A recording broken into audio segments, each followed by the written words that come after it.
Very good morning, children. How are you? One important information to you that from Monday onwards, you are going to see the 7th standard syllabus. So you better to have textbooks. You come to the school and get your textbooks.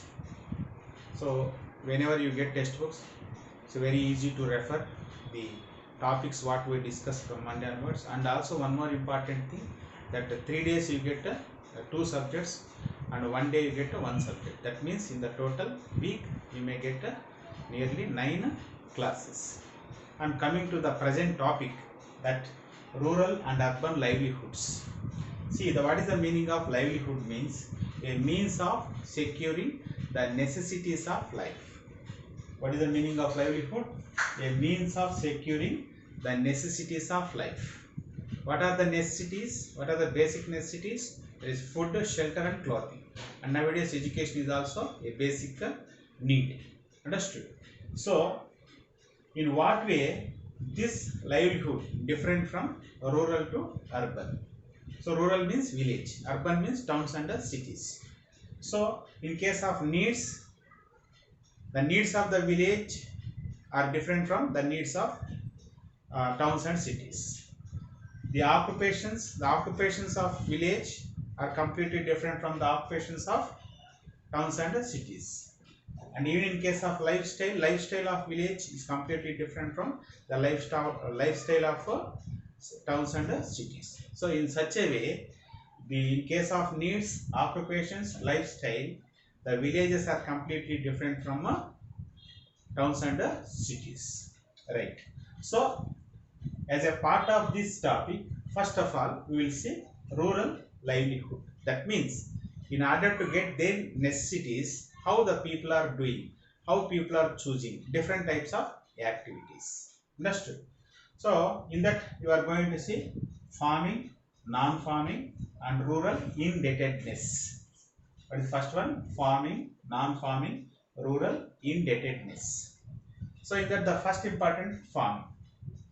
See, in all villages, that means in our country, nearly 68% of the people, 68% of the population live in villages. Remaining 32% live in towns and cities. So, in all the villages, what is the basic activity? What is the important activity means? Farming is the important activity in all the villages. So, farming means what? That is growing different types of crops. Understood? See, that farming includes different activities. What are those? Sowing, weeding, harvesting. What is sowing? That is just keeping the seeds into the soil. That is called sowing. Understood? Second one, weeding. Just separating the waste plants from the crop. That is called weeding. Harvesting means soon after the crop has to be separated from the field. That is called harvesting. So in such a way, you can see different activities as a part of farming. What are those? Sowing is a part, weeding is a part, harvesting is also a part. So that is what farming. Now coming to what are the types of people?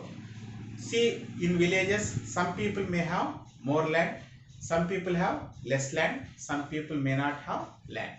So based on the amount of land, the farmers are divided into 3 types here. Large farmers, medium farmers, landless laborers. What are those? Large farmers, medium farmers, landless laborers. In that way, people are divided in the villages, particularly the people who depend on farming. See, who are large farmers? Generally, you have to understand the characteristics of large farmers.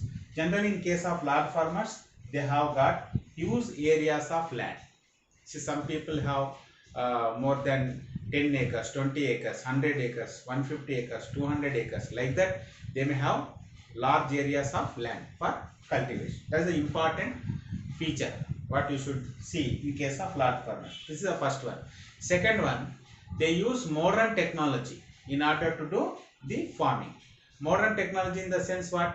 See, in agriculture the farming is done in two ways. That is traditional way and modern way. What is traditional way? For example, if you want to plow the land, you can use one what plow. So plowing the land by using plow is a traditional method. Transporting your grain to the near market by using bullock cart is a traditional method. But plowing the land with the help of tractor, that is modern method. Transporting your grain to the near market by a tractor, that is modern method. Understood?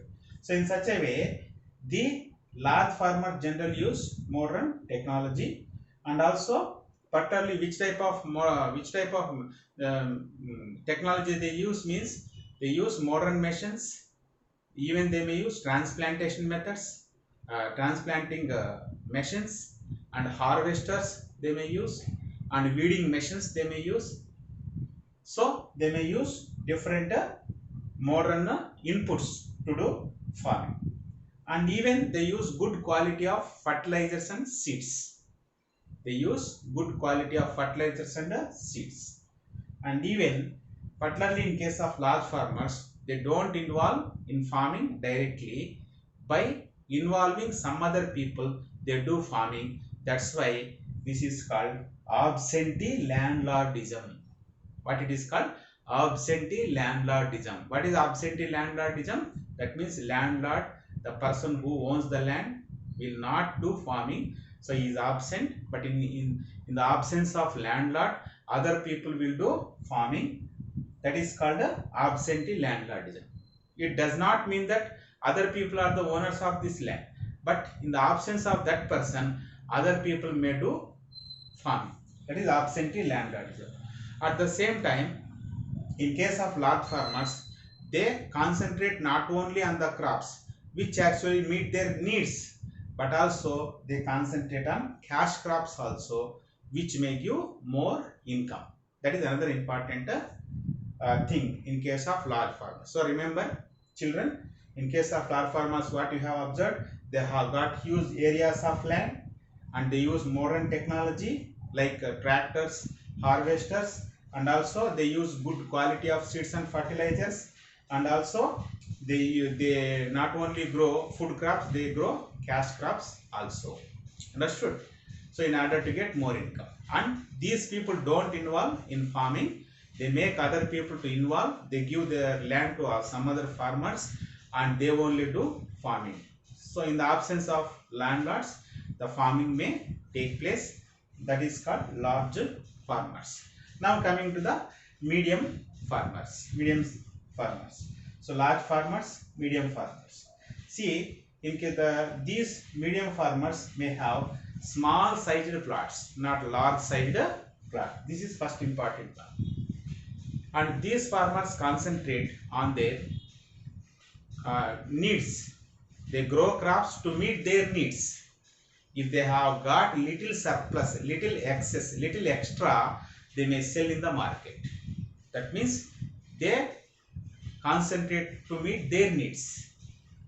Whenever they get little extra, they may try to sell in the market. So they concentrate on their needs, particularly in case of medium farmers. And these medium farmers also called middle level farmers. What is the other name of medium farmers? Middle level farmers. And they grow basic food crops like paddy, wheat, pulses, corn, oil seeds only.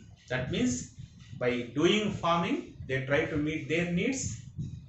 But in case of large farmers, what we have seen, they not only meet their needs, even they try to grow cash crops, which will give them more income.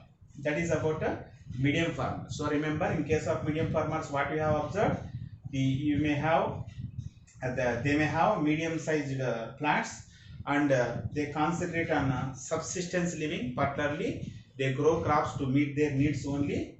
And these farmers also called middle level farmers, and they concentrate on basic food crops like paddy, wheat, pulses, corn, and oil seeds. And coming to the last, landless laborers. In case of landless laborers, they don't have any kind of land. So how do they live? How do they get their livelihood? Particularly, they work in other farms like medium-sized farmers and large farmers for daily wages. What actually they do? They don't have land. They have to work in other farms, and generally, their wages will be paid not in the form of money. Most of the times, their wages will be paid in the form of grain. How their wages are paid? Their wages are paid in the form of grain. For example, if a person, if a worker works in the farm throughout the day, he may get some kilos of grain. That means they are not getting money.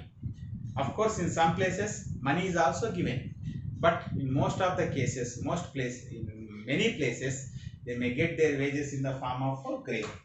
And whenever they don't get sufficient work in the villages, they are forced to work in a, they are forced to work other occupations also. That means whenever they don't get work in farming, they are forced to work other works also. For example, the people who actually depend on farming, if they don't get work, they may go for construction work. They may go for other government providing works. That means nowadays government is particularly running Mahatma Gandhi National Rural Employment Program. The government is providing minimum 100 days work in the villages. So whenever they don't get work in the farming, they may go for such work for a smaller wage. Just they get 150 rupees or 200 rupees per a day. So that is number important. And even sometimes, if they don't get any kind of work, they have to migrate from villages to towns and cities in order to get their livelihood. That is about in case of landless farmers. And coming to the next important one, the first important one you have seen farming. What about non-farming? Whom do you see? The people who are not depending on farming. Who are they? Particularly in villages, the people who don't depend on farming, those may be weavers, potters, blacksmiths, barbers, carpenters, small shopkeepers. All these people may not depend on farming, particularly they do their own occupations. And even some people may be in occupations like fishing,